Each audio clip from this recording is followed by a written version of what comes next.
Well, good morning, everybody. Welcome back. So today we're going to have a little fun. We're also going to talk about some serious topics about homesteading. I'm going to take you guys from start to finish at the end of the show on how you can have a homestead by saving $800 a month for 5 years. Now, I know that sounds like a lot of money, but it's actually not. I remember back when I was raising a family, we would blow probably $500 a month just eating out. And then there was Starbucks. That was another $250 a month. And there you go right there. And with a little bit of discipline, most people can do this. So we'll talk about that at the end of the show today. But first, we're going to check out the deer cam because there was a Sasquatch sighting. And then we're going to get into the Mad Max gasless future and my thoughts going into these last days. We're going to talk about all that around the fireside. Now, let's get to this deer cam here first, and I'll show you this Sasquatch sighting. Good morning, everybody. Oh, some of your chats froze. Oh, boy. So, here it is. Caseus enter the stars glutamus maximus Sasquatchius. That's me, actually. It's not Sasquatch, but this is the deer cam. No Sasquatch. Yes, I'm a real person. I just don't like to, I don't like the whole videotape myself format in front of a microphone. I'm just not a fan of that. I like to at least retain a little bit of my privacy. You know, it's a weird thing to be recognized on the street by a subscriber, you know, and I don't know. I just don't want to go to that level with my YouTube channel. There's others of us in the truth community that feel the same way. For those of you that really need to know what I look like, I do have some pics of me up on my personal Facebook, and I put that link in the description of every single video for those that want to friend me on Facebook. And I every once in a while do an updated picture of myself for those that really care. But let's get into this deer cam and check out some of Starbuck's girlfriends. Now remember, Starbuck was the buck that we found. Now I've not seen Starbuck lately, but guess who has showed up? Deirdre, Deerfney, and Dearleen, as well as Deerbra, and any other names that you guys want to come up with for these does that have been showing up to the property. Now, I do have a problem. Here's the problem. This little guy right here. This is a raccoon. And he goes over here and he eats all the corn before the deer can get to it. So I'll have to deal with this raccoon. I don't know what I'm going to do. I'm hoping that I might trap him and then move him, but then he'll become somebody else's problem. So I'm not sure if I want to do that, but we'll see.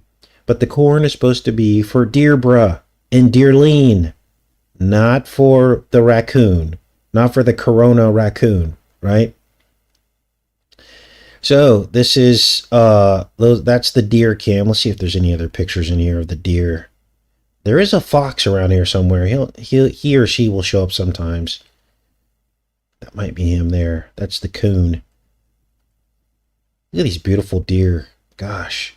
So they're smart. They come out at night. They don't come out till about, 6:30 p.m., 7:30 p.m. And many nights they don't show up at all. So,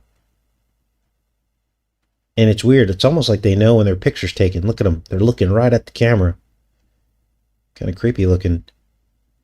So lots of does for those of you that are interested. Now, let's get into this Mad Max scenario and what the future holds for America. If you haven't heard by now, we are headed for a no gas future. This is what they're pushing. It's in direct opposition to national security. It's in direct opposition to people's desires. and where the natural market should take things. But Hollywood programs humanity for the future that they want in store, right? And what is that future? Well, we're seeing it play out incrementally over time, gradually, month after month. In the news, we hear new cities, new states, and federal guidelines basically being added to the roster of the no gas future goals. And it's happening so slowly that most people aren't even noticing it as the frogs are boiling in the pot. And our freedom to travel is being dismantled. Our freedom to go anywhere outside of a 15-minute radius of where we live is being dismantled. And very soon, gasoline will be a luxury. Now, as it sits now, used gas vehicles have had their value overinflated intentionally to tempt people who own gas vehicles to remove these vehicles from circulation. Basically, what they've done is they said, hey, we'll give you $12,000 for your old vehicle. And to me, this is a covert cash for clunkers program, is what it really is. Somebody is inflating the value of used cars on purpose. I don't know exactly how they're doing it, but they are doing it. And many of you remember the Obama program, the cash for clunkers, to remove the highest polluting vehicles from the roads. So, yesterday I woke up and I realized that we were fast approaching the Mad Max scenario. The post-apocalyptic future of those who choose not to live in the 15-minute cities, struggling for gas, water, and supplies. And even though the 15-minute cities were not really talked about in Mad Max, they did exist subliminally, didn't they? As an alternative to the chaos that was depicted outside of them. They did talk about a place of sanctuary, a mythical place where shortage and barbarianism no longer existed. And it really was what the characters of Mad Max were searching for, weren't they? So, essentially, Mad Max was programming. Outlier programming to fear you into the 15-minute city utopia. And if you don't accept it, this is what they want you to believe your life will be like. Barbarianism, anarchy, fighting for resources, with dwindling gas supplies, vast stretches of nothingness, the wilderness, a high mortality rate. Can you now see the programming? I see it clearly. Now, this is what they want the people in the lower Rockies, in the plains, and the Midwest to believe life is like outside of the 15-minute cities. Highly controlled, regulated, and highly taxed is where they want you, inside the 15-minute cities. Now, we're going to finish this discussion near the fireside, and then at the end of the show, as I said, I'm going to take you from start to finish through my build. I'm just going to talk about it. You're going to want to take notes or bookmark this video because I'm going to tell you exactly what I did and how I did it by saving $500 to $800 a month over the course of 8 years, or 5 years, I'm sorry. Let me check in with you guys, and then we'll get near the fire and talk about all this. All right.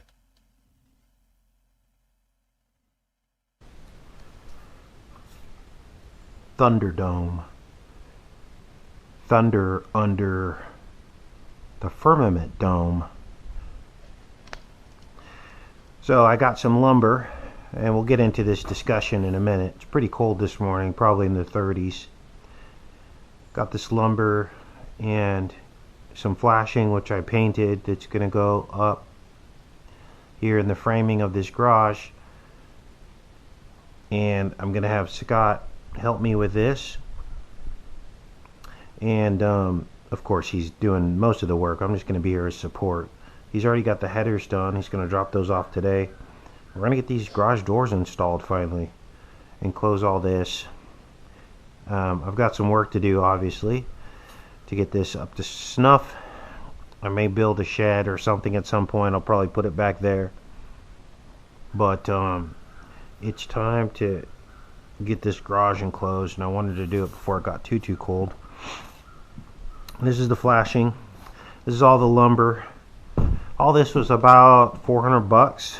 So just to give you an idea of how much lumber and flashing costs these days, about 400 bucks for all this. This is the siding, and I got the paint and everything for this so I can paint it to match.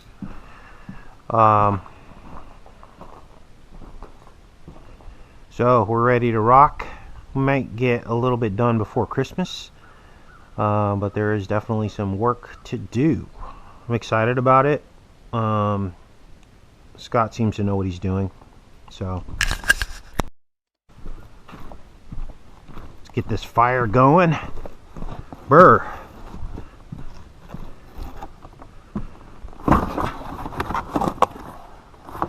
Thunderdome. The firmament. Wow, right?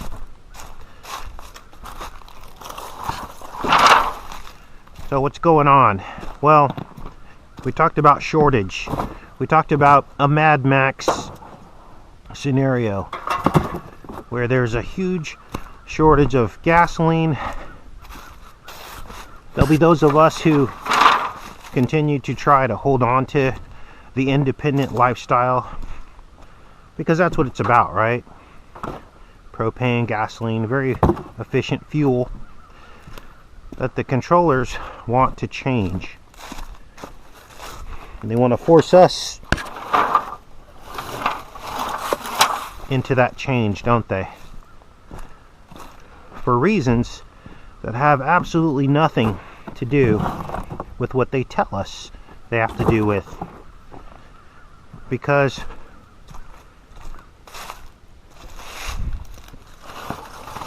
what it's really about is control. And it's so clear to me now. It's so clear to me that this is all about control. Because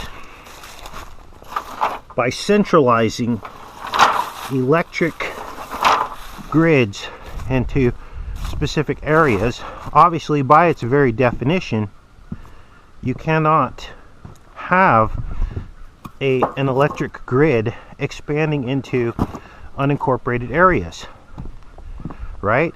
By its very definition, electric grids centralize people, not decentralize people. Whereas with gasoline, we've been able to decentralize populations, right? Hence all this. You can live in unincorporated areas off a propane tank and a few gas stations scattered in and about. You can't do the same thing with electricity by its very definition. So I want to be clear, because some people are a little bit confused. Not you guys, but some people are. Like, what's the big deal, Casey? We're moving to a different form of energy. No, this is a big deal. And our Republican governors are selling us out. Okay? I heard a comment. Let's get this fire started up here.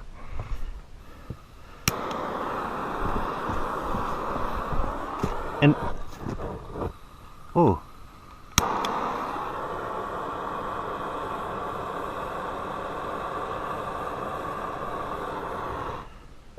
now very few people understand what's at stake here, and right-leaning people are giving a pass to these Republican governors who are developing these lithium mines for the batteries. How could we not call them out on that? And I'm hearing things like, well, at least if we're going to have to do electricity, at least the Republicans should have control over it. No, we should not allow this to go to electric.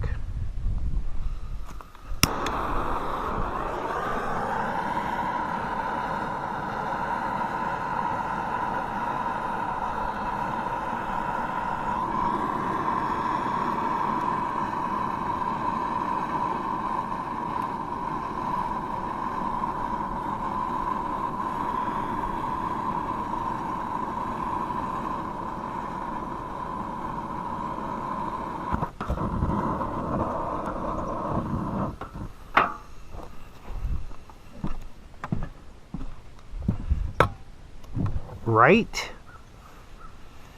So, what is the world going to look like in 5 years?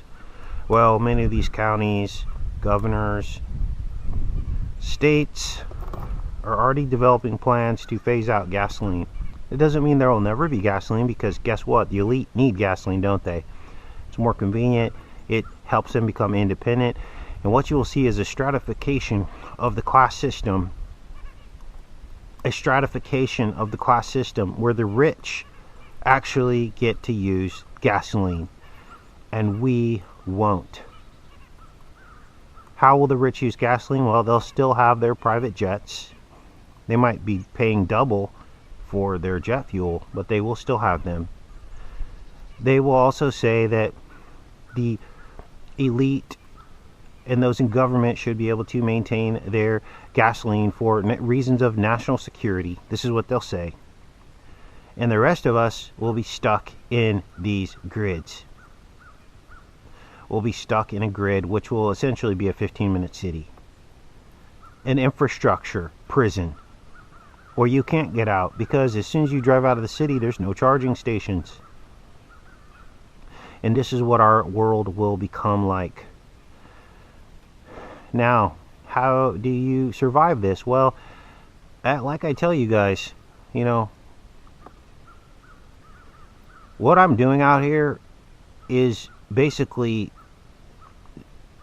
before the storm happens of the last days, where all this is going to come down.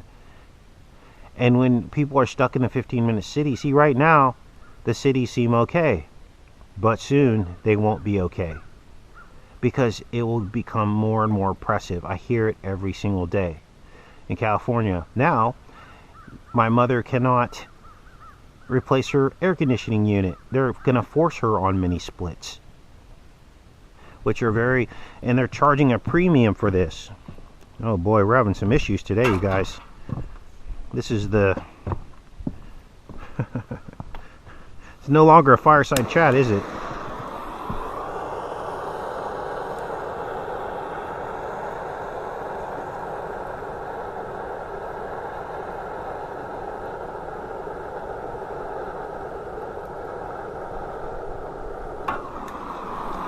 Now, I use my mother as an example because she's like the frog boiling in the pot, right? My mom is like the frog boiling in the pot, because I keep sharing with you the stories of how her life is being encroached upon bit by bit, but she doesn't even realize it, right? And I keep telling her, Mom, pretty soon your taxes are going to be as much as your mortgage. Basically, the people are just bleeding out and they don't even see it. Now, my mom's situation is a little bit different because she's got her health care and everything tied into her state pension. There are reasons for her to kind of stay. And plus, people get to a certain age and they just no longer are flexible about where they want to live, right? It becomes too much of a hassle. Becomes an inconvenience. And so I kind of understand her situation, but it's the way the world works. They've made the world this way to put people in a mental prison. This is why people can't change. Think about that for a second. Gosh, when this thing finally goes up in smoke, it's gonna be like Cheech and Chong, huh?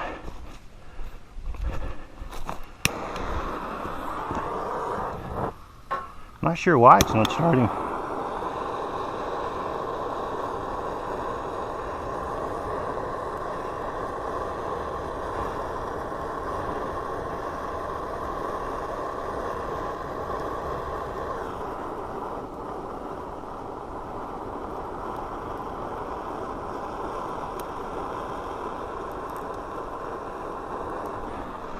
I can tell you, this cold though is like, ooh, now it should go.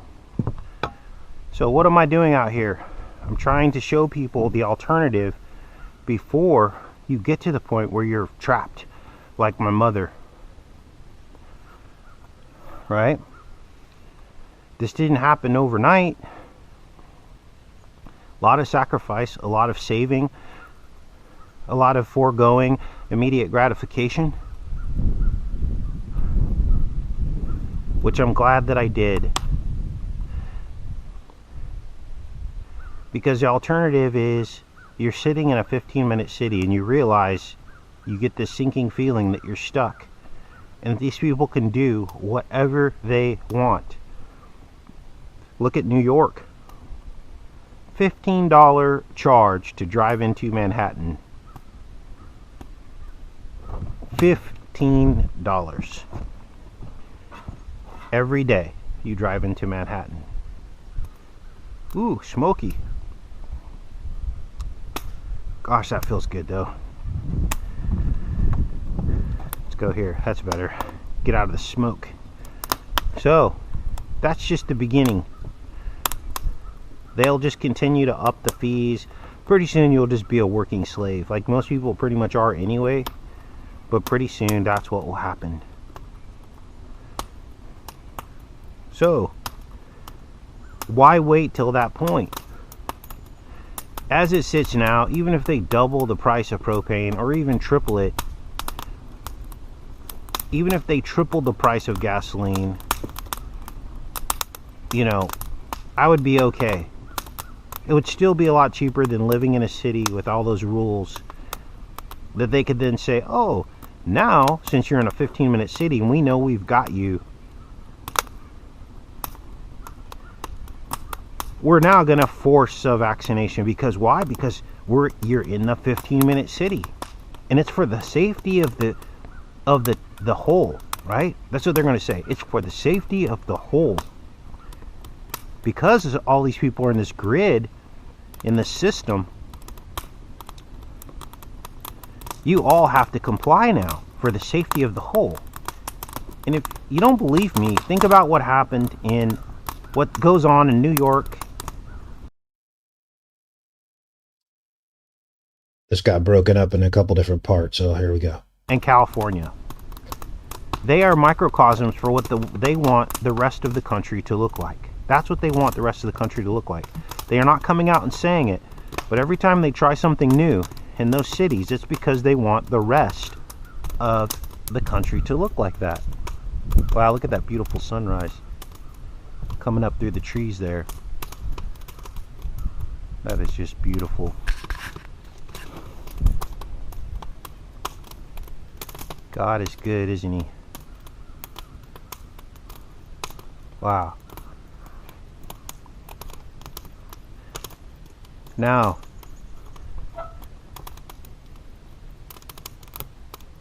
you know, people say, well, Casey, not everybody can get out of the beast. Not everybody can. Well, enough can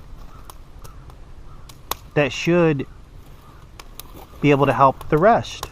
You know, I got a short list of about 5 to 7 people in my proximity that I can help. But guess what?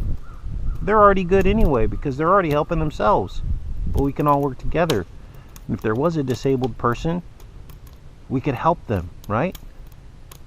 But if everyone says, oh no, we don't need to do that, God's going to protect us, or we're going to be raptured out of this, so we don't need to worry about that, then there is no help for anybody, is there? And then when the 15-minute cities come, which essentially is going to be like being confined to Egypt, the pharaohs and the Hebrews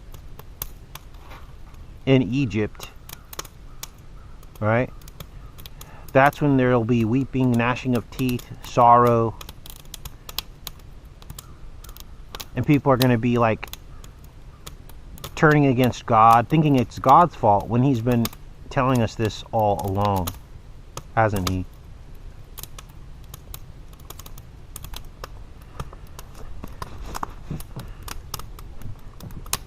So, if everybody does their part, even against impossible odds, then there's a way, isn't there? Now, this isn't to scare you or to make you feel guilty or make you feel like you're not doing something you should be doing, okay? This is 100% out of love, because God has warned me about the things that are coming. The Bible has warned us about the things that are coming in the last days. But very few people are even thinking about being prepared. Their mind is still in the beast system, the stock market, saving for retirement. Not to say you shouldn't save, but the places that people are even investing in, military, war spending, investing in sports teams, our hearts are not in the right place. And we all know it, but a lot of people just have given up. They've given in to the beast. Well, the beast is going away. And the Bible tells us this. And so if you're invested in it, your life's going to get very difficult. And those of us who have tried to make it out of the beast are only going to be able to help so many people. It's like Noah and the ark. Heck, most people won't even be able to get to places like this to get away from the beast, because they won't even be able to get enough charge in their car to escape. So, Casey, not everyone can do what you did. Well, you can. People can. And I tell you this because for those that have followed the channel, you know that I spent half of the last 10 years homeless. I was a homeless person. I didn't have a home. I had places to sleep, but I did not have a home. So, when God started paying me a living wage to do what I do, which I'd never got the first 7 years of doing this, there was no living wage. It was a survival wage. He asked me, Casey, what are you going to do with this? Are you going to be a good steward? Or are you going to be a bad steward? Are you going to go out and buy a bunch of new stuff that you can't use or that lose their value? Or are you going to be a good steward and an example to show other people with just a few years of savings at a living wage what you could start to build?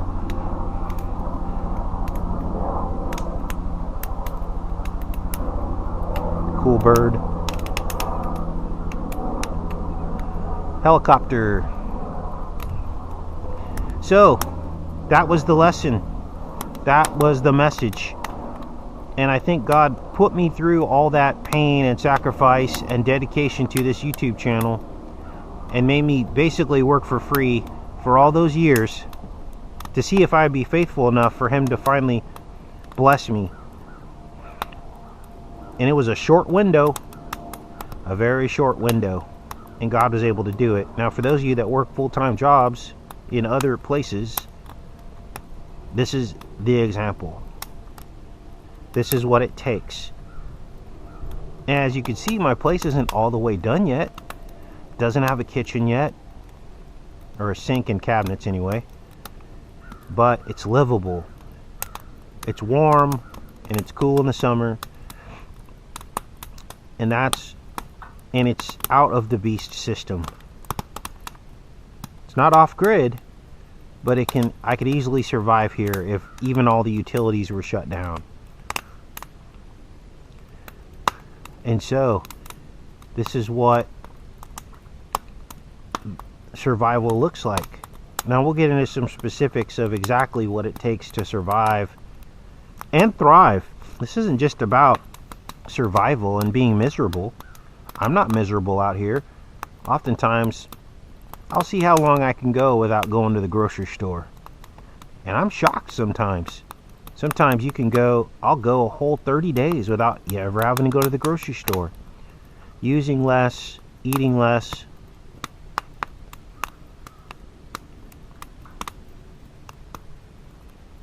It's almost supernatural. Sometimes I wake up and I say, God, I'm blessed that my monthly bills are what most people pay in a car payment. That's a blessing. But a lot of sacrifice had to happen to get here. And I'm trying to be an example. Now, some people turn their nose up when I start talking about these things. But ultimately, it's because... I don't know what it's because. I just feel like a lot of people aren't feeling what I'm trying to communicate to them and what the Most High is impressing upon them. Sometimes I think people, when they just brand new show up to the channel and they don't see all of the videos that we did every single day where I was living in a box or living at my mom's or living in France and basically fixing up the properties with Mark and maintaining those, that all those years I never had anything of my own. And that was after making a 6-figure income in pharmaceutical sales, which was, looking back, was pretty much just to raise my kids. And so they just see this and they go, oh, lucky you. Oh, and they think it was just given to me. And it wasn't. Saved for many years to even be able to buy this land. So, I don't know. You know, we joke around and talk about how this is kind of like Noah's Ark. But the longer that I'm here, it just keeps feeling like that. I feel like this road is just getting narrower and narrower and narrower. And fewer people are understanding what's really happening here. And what I'm trying to show you guys and what God is warning the people of in the last days. I don't know what's going on, but it's a little bit concerning. I feel people falling away. I feel like this is the great falling away. Like nobody is really understanding what's happening and truly coming, and people are kind of backsliding back into the mainstream. Someone got upset at me in the comments because they said, get control of your Facebook group. And I said, uh-oh, what's wrong? Now I have a really good trusted moderator over there who stepped forward, and she moderates the group, and I trust her. She's been on the channel for a long time. So I feel like everything's buttoned up. So I had to go look. And all it was someone calling out the pagan Christian roots, pagan Christmas roots of Christmas. And there was a list that they put that was, everything was completely true.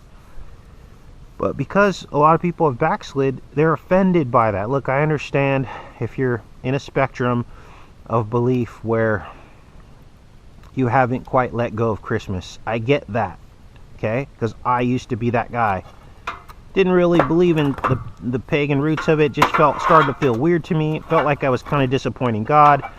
But I still did it because I had children and for social reasons and all those things, right?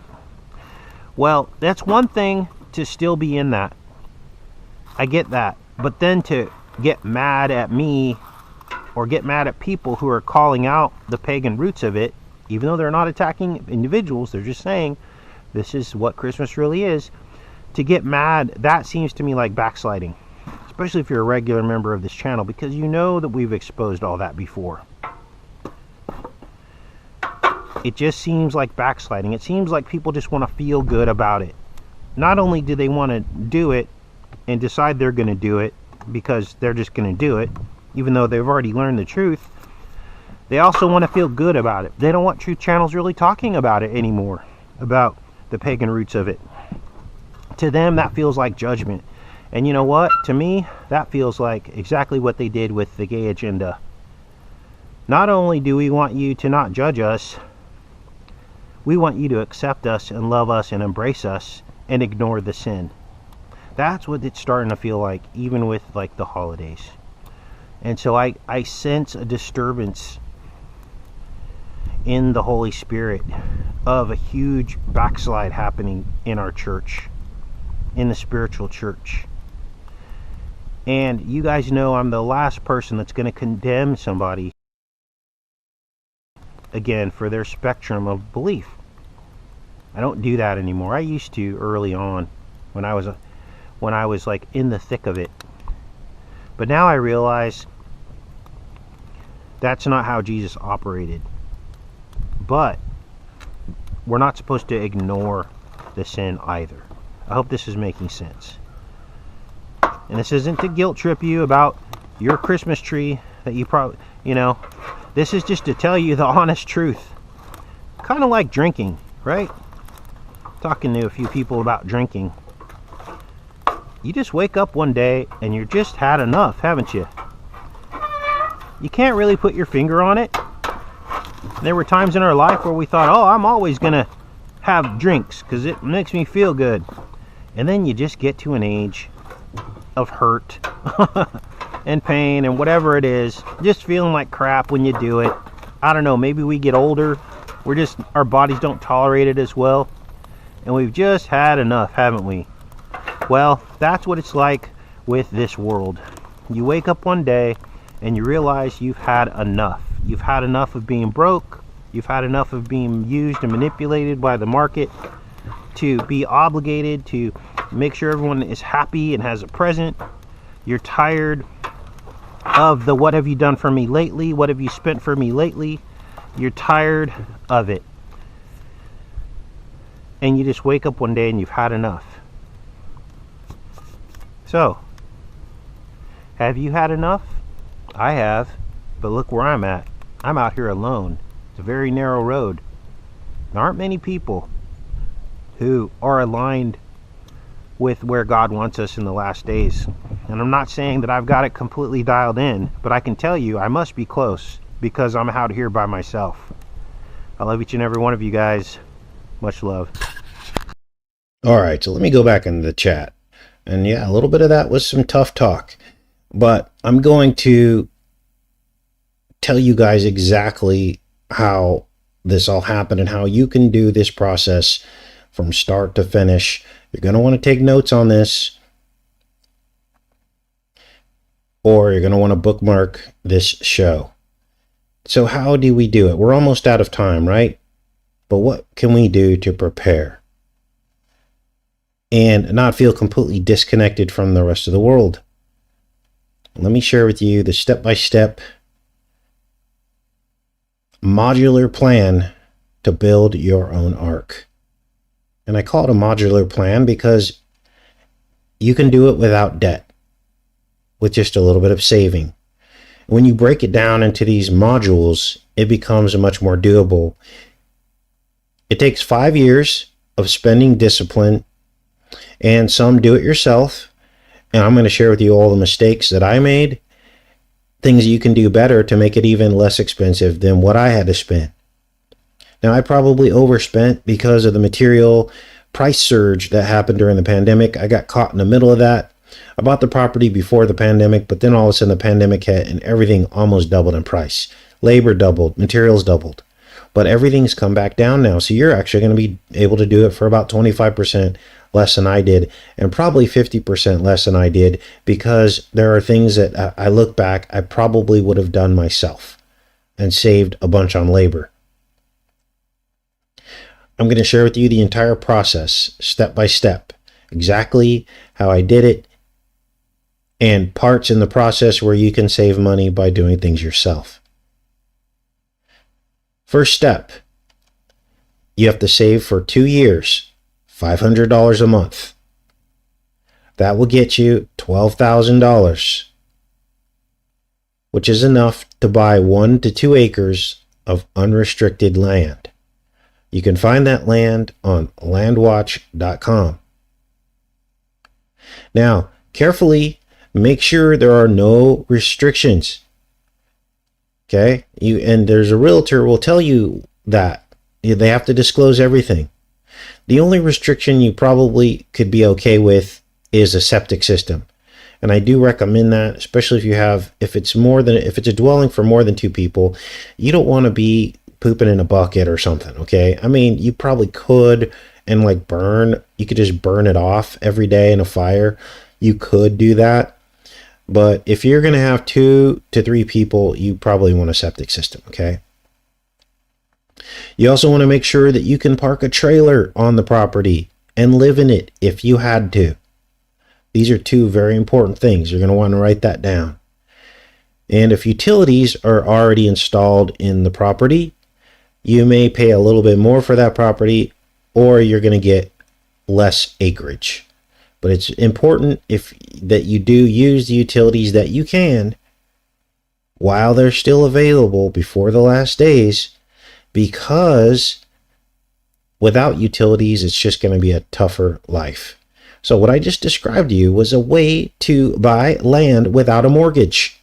Now, it's just the land. We're going to get into how to advance from there, but you don't want to pay mortgage on land. I know it's going to really be something that you're going to want to do, but you do not want to do that, because that will put you in a hole already. Now, I have water, electricity, and internet on my property that I had to pay to install. And outside of excavation costs, because you have to dig the trenches for it, it was less than a few $1,000s to get those utilities put in. But if you can find property that already has the utilities installed, then you're going to save that money. Now, if you want to be more aggressive than $500 a month to save up money for land, you can do that. You can get it saved in half the time. Save $1,000 a month if you can. Buy the land. The next thing you're going to do is find a plumber who can give you a package deal on your septic system and your inside plumbing and the post-installation fixtures and your propane supply. Best way to do it is do a package deal. Now, your septic system is going to cost you about $8,000. But if you do a package deal with everything all together, you should be able to get that done for about no more than $15,000. That would include septic, interior, plumbing, and the fixtures after the fact. What I've learned about plumbers, and this was a mistake that I made, is that you think you're paying for something, but really it's just they piece it together. So you have to literally tell them, start to finish, give me a price. Okay? For everything. Now, I don't recommend trying to install your own septic system. I know people do, but there's unforeseen occurrences and costs and things like that. And there's certain things you have to do. You have to pitch the pipes right. If you don't, it'll back up. You have to get it done right. And you should use a licensed plumber, because they assume all the liability if something goes wrong, right? You can go back and have some kind of recourse. So you tell the plumber that you'll have him come back, install your interior plumbing, ask for a package deal, and the whole thing should be no more than, like I said, $15,000. So we're into our second year, right? We're adding this up as we go, right? First year, you buy your land. Second year, you save, and you're into your septic system, and you have a package deal for the rest of the plumbing to be done. But you're only going to pay for the septic, right? Because he hasn't done the rest of the work yet. Now, about this time, you're probably going to want a few loads of gravel delivered for a driveway or somewhere to drive around on. I think I paid $500 a load for gravel. You may need more. I had a couple loads delivered. Not a huge cost. So, we're into the third year of saving $500 to $800 a month. And now you actually have a property that you could literally drive to, park your trailer, and live on it. If everything hit the fan, you'll have your electricity, your internet, for 2 years of saving, 2 to 3 years of saving. You're surrounded by fishing, hunting, wild mushrooms. You can grow a garden. You could pick up odd jobs. There's a lot of retirees in places like this. They come here to retire because the taxes are cheap. and they need help with things. They need help cleaning their house, and they want someone who they can trust, a Christian person. They might even need some help with caregiving. And your monthly bills are less than $300 a month if you decided to park a travel trailer on your land. Now, the taxes on that land that I just described to you, in my state, was less than $100 a year. Now, when you put the house on it, it's going to go up a bit, but not much. I'm up to $500 a year now for my taxes. That's nothing. My mom pays $5,000 a year for her taxes.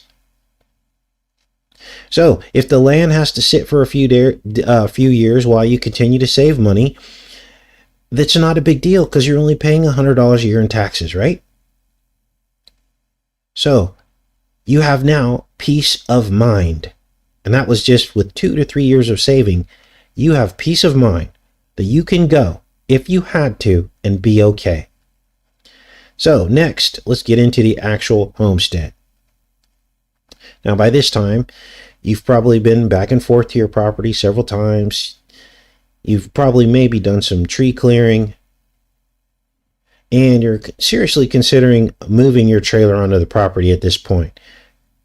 Now, if your job is a work-from-home job, then it's a no-brainer. You just park your trailer on there and you finish the rest of the project because now you're not having to pay rent where you were previously. Overinflated rent.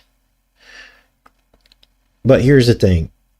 If you still work at a brick and mortar occupation, even though the country's calling you, you're going to want to stay put and keep saving. Unless you can line up a job near your property. Now, even if you were to line up a job near your property, you'd probably take a 50% pay cut, but you'd still be fine at $300 a month of bills, right? It's nothing. Because you're now realizing that it won't cost nearly as much to live at your property debt-free. And by this time, you're getting very close to the goal. And that's how it felt when I was in this process. I was so close to true freedom. I've been beaten up in my career, laid off many times, disrespected by managers, no loyalty, had to start over twice with marriages and child support and all that stuff. And I was like, I'm done with this world. I'm done with this beast. Never again will I be a slave to these people. And God was calling me to the wilderness to get in my ark. So what's next? Well, even though the trailer life sounds awesome, at a certain point it's going to get a little tiresome and you're going to want a solid building. So here's how I did it. I financed 2 sheds, but I knew I could pay them off in a year because I went on faith. At this point, I got a break. I was at my mom's. I was able to stay with her and save every dime that I made to aggressively pay off the buildings early with almost no interest charges. And God also blessed me with a bounty that year through my YouTube channel. And I went on faith. I didn't know how long it was going to take me to pay off these buildings, but I went on faith and God rewarded me for taking the initial steps, for trying to get out of the beast, for building my ark. Just like he rewarded Noah. I went on faith, the bounty came, and God said, now I know you'll be a good steward because you're invested in breaking free from the beast. Now, had I had the chance to do it again, I probably would have got these buildings used on repo for less than half the price. You could do that on Marketplace. I know Cheryl just sold, they had a building that they got with their property and they sold it. And that building new was like 3 times the cost. So now you're going to have to pay to move that building, but there are companies that bring a truck, a flatbed truck, and they'll put the building on there from whoever you bought it from, and they'll move it for you for not too much money. So you can get a used building for a fraction of the cost and pay cash, probably with 1 year of saving. Okay? And so you wouldn't have to finance it. So those are my suggestions. I'll repeat that because this is very important. And I'll get to your comments in a minute, but I want to get through this with you guys. Save your comments so we can at the end, I can help you guys with this, because I know some of you are already doing this and some haven't and are thinking about it. So this will be a very valuable show. Now, if you're going to buy a used shed, you want to make sure. Now, you can't do this in Tennessee. Let me give you that caveat. There is a law against converting sheds into houses in Tennessee. You're not allowed to do that. So if you're from Tennessee, either you're going to have to move or you're going to have to build a stick frame built house. Okay. Now, let me continue. So you're going to want to look for sheds that are repos. In other words, someone got into their own payment program on a shed and couldn't make the payments.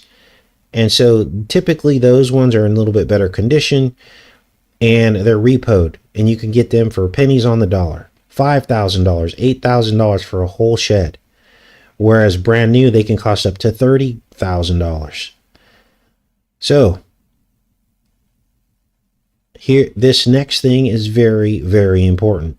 You're going to want to have the shed wrapped in a vapor barrier, because this will give you some flexibility when it comes to the insulation later.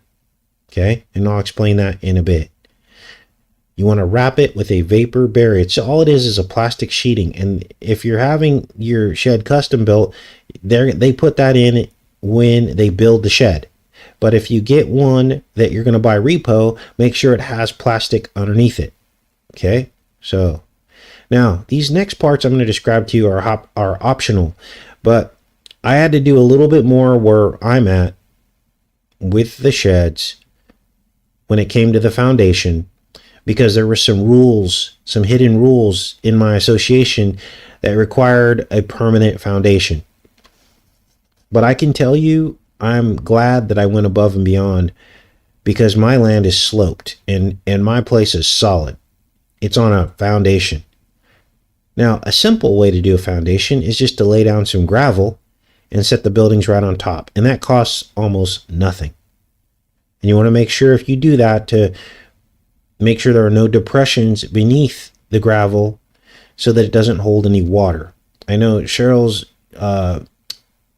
shed was up on like a mound, and that was the correct way to do that, so any water would go away from the building underneath the gravel. But if your rules on your land require a permanent foundation, first you want concrete runners poured into the ground for stability. Basically, they bring out like a ditch digger, they dig these lines in the ground, fill it with concrete. Those are called concrete runners. And the runners should line up with where the shed skids are located. In other words, you measure the skids. Skids are basically, it's like a skid on a sled underneath the shed, and you line that up where your runners go. And so you have a concrete guy come on and do that for you. Again, this is the permanent foundation solution that I'm describing to you, not the other way. Now, there are certain advantages to doing a permanent foundation, because if someone comes to buy your home and they want to finance your land and your house, it needs to be a permanent structure. The bank won't give them a loan. So it actually increases the value of your land if you do the permanent foundation. Now, at this point, when they deliver your sheds, you have to connect them together. You also have to put them on blocks.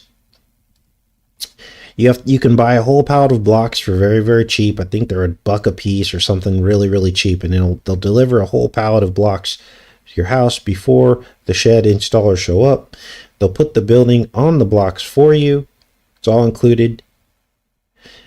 And then, and this is very important, you build the perimeter stem wall foundation all around the edge of the buildings after they're connected and after they're put on the blocks. You don't want to do the stem wall before, because the people who install the sheds, they can't roll these little mule tractors over the stem wall. They can't do that. Actually, you might want to check with them, because maybe these mule tires run sideways and they can get the house up high enough and roll over the top of it. That part I didn't check into, so you're going to want to check into that. It would be easier to build the stem wall beforehand, but I had mine built after the fact. They came in with tractor, excavated all around the edge of the buildings, they put in some forms, and they poured a stem wall, 12 by 14, all the way around the building. Now, this next part is very important. After the stem wall is put in, so your foundation consists of runners, blocks, and a stem wall. Those are 3 components. After the stem wall is put in and the building is above it, you're going to need to drill holes all the way around the bottom plate, which is the bottom 2x4 that goes to the ground inside your building. Because remember, the walls are open inside. You drill holes through and down into the concrete stem wall, perimeter wall, all the way around. And then you insert long threaded bolts, and they're held into the perimeter wall with a concrete epoxy. You let that dry, and when it's all done, you tie the buildings into the concrete perimeter wall with bolts. So hopefully this is making sense to you guys. For those of you that are serious about this, you're taking notes, and all this is making sense. Now, there may be a bit of space between your stem wall and your building, just by nature. And that can be filled in by pressure treated lumber. And that you'd want to do that before you drill the holes through and tie it all in together. Okay. Now, what else is going on? Well, now you have your buildings, right? You actually have a real house. It's empty, but the rest of this you can do at your leisure. Now, I would definitely, for me, I have the heat pumps in each room. Now, some of you are, hardcore. You can just go with maybe a wood burning stove, especially if it's just one room or one shed that you've built. You can go with a wood burning stove. But I've got these heat pumps. I do like them because I get allergies and I don't want to deal with ducts, D-U-C-T-S, because ducts gather dust and they gather rodents and they gather gross stuff that gets blown around in your house. Whereas with the heat pumps, there are no ducts. It's ductless. And I paid about $3,500 for 3 heat pumps. I have one in each room and one in the great room. And they're installed and they do the trick. Now, I might supplement my heat pumps with a wood stove at some point, but that's another cost. Now, at this point, you want to come up with a basic floor plan, okay? You want to divide up your space. So you can have a carpenter come in and frame the rooms in for you. Then you have the plumber complete the inside plumbing, the rough plumbing they call it, and you have an electrician come in and wire the house. To wire a whole house of less than 1,000 square feet, it shouldn't cost an electrician. He shouldn't be charging more than about $5,000. So that's another year saving. So do we, and we're in the 4th or 5th year now, aren't we? Now make sure your electrician installs smoke alarms. In case one day you want to sell the house to a buyer, they won't be able to get financing unless you've wired it for smoke alarms. And the same with the foundation. Again, the permanent foundation makes it so that the house can be financed by another future buyer if you plan to sell it. Now, I never plan to sell this house, but if I did, I'd be okay. Now, after wiring is done in the plumbing, you can now install your own insulation. Remember the vapor barrier I told you about? Well, you can do basic, I think they call it batten insulation. All you do is push it into the voids between the studs. It's super easy. You can do it yourself. Make sure you wear some kind of face mask because you don't want to breathe in that stuff or get it on your skin. I recommend a Tyvek suit, zips up over your head, and a face mask, and go to town. And you could have that whole house insulated in one day. Now, I forgot to wrap my house. I made a fatal error. And you can't just go pulling off siding and apply the Tyvek. It's too much labor. And so what I had to do is I was forced to use spray foam. And not only was I forced to use spray foam, I had to use closed cell spray foam, which is twice as expensive. Because I forgot to wrap my house. But regular insulation is way cheaper and you can do it yourself. So we're in the 4th or 5th year of the project. And by this time, if you are a work from home person, you probably ditched your high cost rent already to apply that money towards your build. Electrical and plumbing are important unless you're experienced. You definitely want to have someone else do that. There's so many idiosyncrasies that I watched personally that I would have never thought of trying to do it myself. And so I would never risk doing that yourself unless you're a licensed plumber or an electrician. Then you could do it yourself. But here are the rest of the projects as we begin to close the show out here. Looking back, that I would have done myself if I wasn't under a time crunch or if I wasn't in fear that I would mess things up. The flooring. So I got luxury vinyl flooring. Materials cost was about $2,500 for a 1,000 square foot house. That's how much it cost me in flooring. I would have done that all myself if I wasn't in a time crunch and it wasn't a time of year where it was unpleasant to work. Also, the drywall. What I would have done with the drywall is I maybe would have hired a drywall guy, but I would have helped him install it, and you save half the time. You just basically say, hey, I want you to pay you by the hour and I'll help you, and you'll get that done quicker. Now, I got LED lights throughout my house. I know a lot of people disagree with LED lights, but they cost almost nothing to operate. And they're super easy to install. Once the electrical wiring's in, the LED lights are super simple to install yourself. Anybody can do it. And so I installed my LED lights myself. Then you want to trim out all your interior windows, doors, and baseboards. Now, many of you saw that part of the project. I used cedar. I spent probably about $1,000 in cedar cost to do all of the interior trim around everything and the baseboards and everything. And if you can find cheap labor and a good carpenter to knock all that out in a few days, great. But it's definitely something you can do yourself, especially if you're good with wood. So how did I dress my windows? Well, they're not all dressed yet, but I basically bought cheap spring-loaded poles that just go into the voids of the windows and drapes, and I installed them all myself. So I saved a bunch of money there as well. For the bathrooms, I used plexiglass sheets on Amazon. They're like $10. And then I hung it. I drilled a little tiny hole and I hung it with a wire. I could at some point attach those mirrors to the wall easily. They have like little hardware that you can use. You don't have to spend a fortune on a bathroom mirror. Toilets and bathtub and tile is a bit of an expense, and you definitely want to get help with that. But by this point, all the pressure's off and you can save for these projects.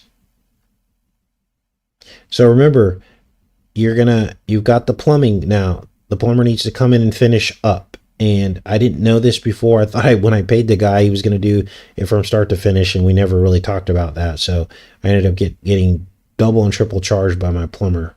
And I had like 5 different plumbers working on this place. So remember, you want to negotiate a package deal with your plumber up front. And make sure that they put in propane lines for your appliances that you have that are propane.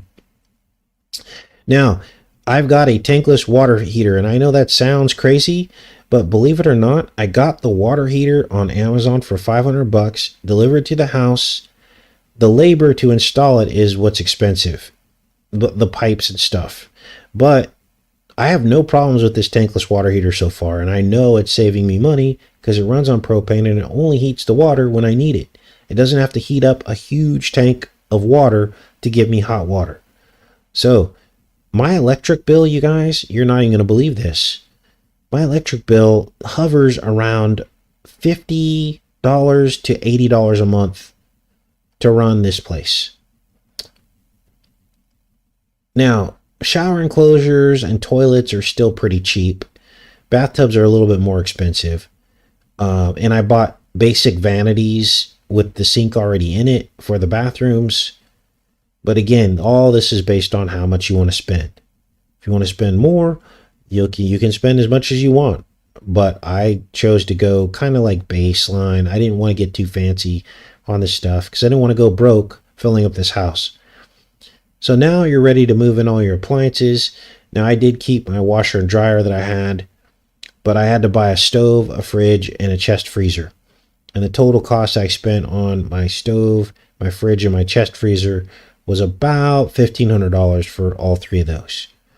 Now again, you can spend as much as you want. Some people spend a lot. I don't choose to do that.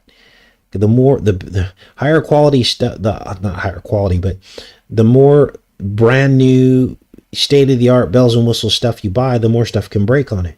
So I tend to go with just basic stuff. And if I have to buy it again in 10 years, I can do that, right? But then I didn't spend, $1,000 on a stove or something. And then you got to put cabinets in a kitchen, right? So again, it's how much you want to spend. Now, the propane, the big propane tank, I have a 250-gallon tank out there. I think they probably charged me about $400 to set it up.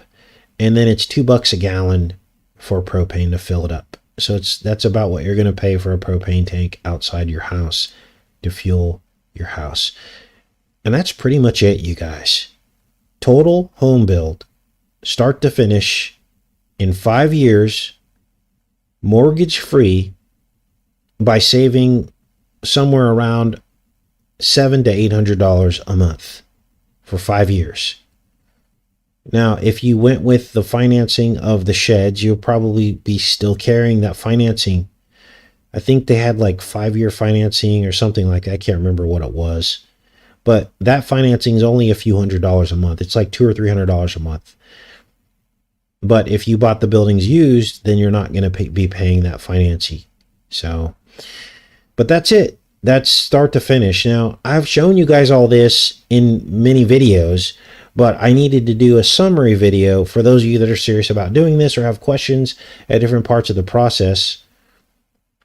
And again, my path was more expensive because I bought new buildings and I didn't do a lot of the labor myself.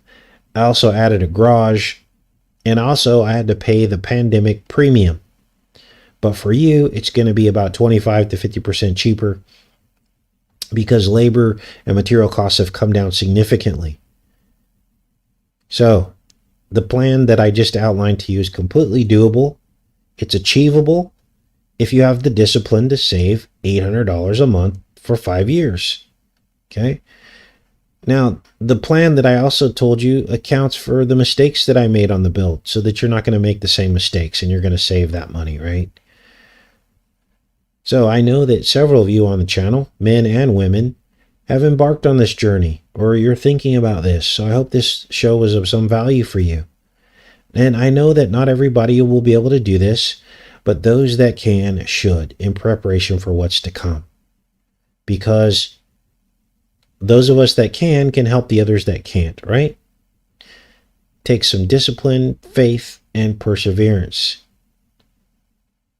It takes not blowing money, eating out all the time, or having food delivered to your house maybe for those 5 years. Or it takes getting out of the beast holiday system where you're buying, thousands of dollars in gifts each year and decorating. Excess spending. There's a way to do it. And I know because I've been in those shoes. I've blown money before on vacations. Thousands of dollars a year on vacations. Now, I'm going to open this up for questions now.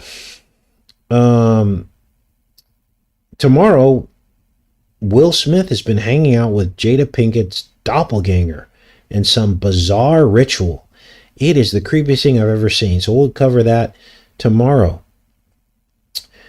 And that, of course, fits right into the I Am Legend Gemini thing we've uncovered about the twinning spirits, right? So it's weird. He's actually playing this out in his personal life.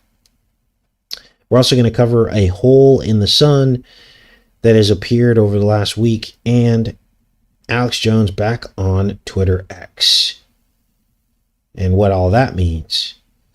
So let me field your questions here. What questions do you guys have? So All American Prepper did a total home build. That's awesome. Heard someone say the cost of a shed. Yeah, like I said, the new ones cost like 25, 30 grand for a long one. But again, you can buy these all day long if you go on the marketplace. People have thought they wanted one and couldn't make the payment, and they get repoed. So they're brand new essentially, and you pick them up for about half the price. So well worth it for half the price. I didn't want any surprises or hiccups. I didn't want mold or anything on these buildings, so I got mine new because I didn't want to have any hiccups. I knew I was going on faith. In hindsight, it is a true miracle what God did on this property. In hindsight, it is a true miracle. But when I was in the middle of the process, I had to have complete faith in the Lord for each next step, because essentially I became my own contractor. I had to make sure everything was done in order. And that's what I just shared with you. And it's a very valuable, you know, information, because it's telling you exactly how to do it. Ted says, buy used shed. So there you go, Ted. I know Ted personally. And Ted, you got to come back out and visit, man. I got the campfire now. So come back out, bring the dogs, and we'll have a good time. Do some fishing. All right. Deaf Bread has recently obtained an off-grid property with cabin and water. Been streaming there. I love it. This is about peace of mind. We've all had to deal with oppressive employers, right? They think they've got us, don't they? They think that we need their dumb, stupid job. And we don't. There's a way to get away from these people. And maybe work at your own pace. When your total bills are $300 a month, you can work anywhere. You could pick up a few shifts at Dollar General if you wanted to, right? Work 2 or 3 days a week. Why are we all slaves when all it takes is 5 years to not be a slave and to just work at your own leisure, right? But very few people go on the path because this is what we're programmed to think. And I used to be programmed until I got sick and tired. I got sick and tired of being treated like a child by these people. And I got sick and tired that there was no loyalty in my employers. They didn't have any loyalty to me. They didn't care if I had to pay a mortgage. They walked all over me. And so now, guess what? They don't get my money anymore. They don't get my labor and my time. So, and I tell people, if you're blowing $800 a month on other things, some people spend that much on cigarettes, right? Or alcohol, or pot. So maybe God's trying to tell us all something to be free. So, any other questions you guys have?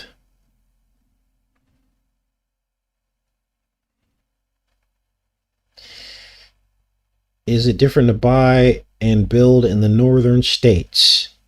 Is it different to buy and build in the northern states? There are properties in the northern states. I looked at the northern states. I looked at the Dakotas and Idaho.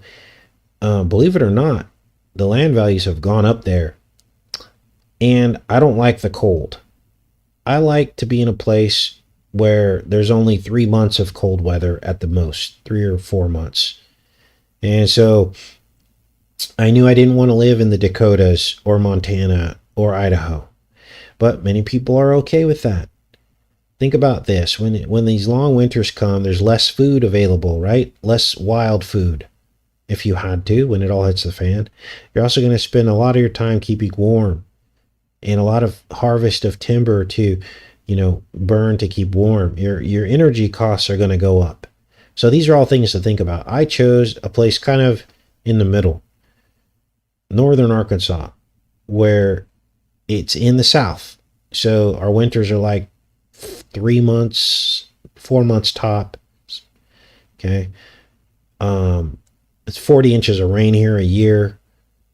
The summers are nice and hot. You can get in the lake, and there's wild game running around everywhere. So where you live is somewhat important. There's also a lot less rules here for some reason.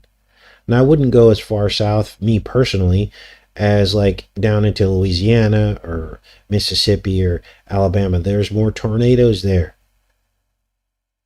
Okay? There's maybe mold. and some other things. So I like it right where I'm at. I think God put me in the perfect place, in the Ark of Arkansas. All right. Great questions, you guys. Great questions. So I'm glad you guys are getting some value out of this. The coders is chilly up there, says 322 Messenger. Yeah.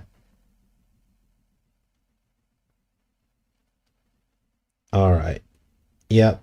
There's plumbing's different. Everything's different. Things can freeze. Now, we do get freezes here, but I got hydrants on both corners of my house that they seal underground underneath the freeze line, so that I don't get busted pipes and stuff.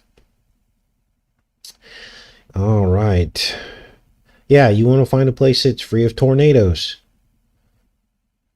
So those are factors as well. Now, even though Arkansas gets tornadoes, they get all their tornadoes down near the Mississippi River and within, 100 miles of that. So I'm up at elevation, higher elevation, and outside of that, and I don't get tornadoes where I live. So you want to research that as well.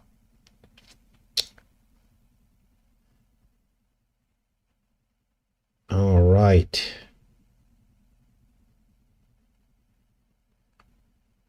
Now, this isn't fear. This is preparation. This is creating a space for yourself where you can't be compromised, where no matter what screws the enemy starts to tighten down on the rest of society to mold them into what he wants them to do, you won't be as susceptible to that, will you? And that's what this is about. And everybody should want to get out of the grasp of the enemy and what he has planned for us, right? So, all right, you guys, I'm going to cut the show off there just because we've been going for quite some time. We'll be back tomorrow with Coffee Talk headlines. Will Smith and his weird... Look at this. I have to show you guys this. This is so spooky. Look at this woman. She's just cruising around Will Smith, looking like Jada Pinkett, supersized. Anyway, we'll get into all that tomorrow. I love each and every one of you guys, and I hope this show was helpful. Much love.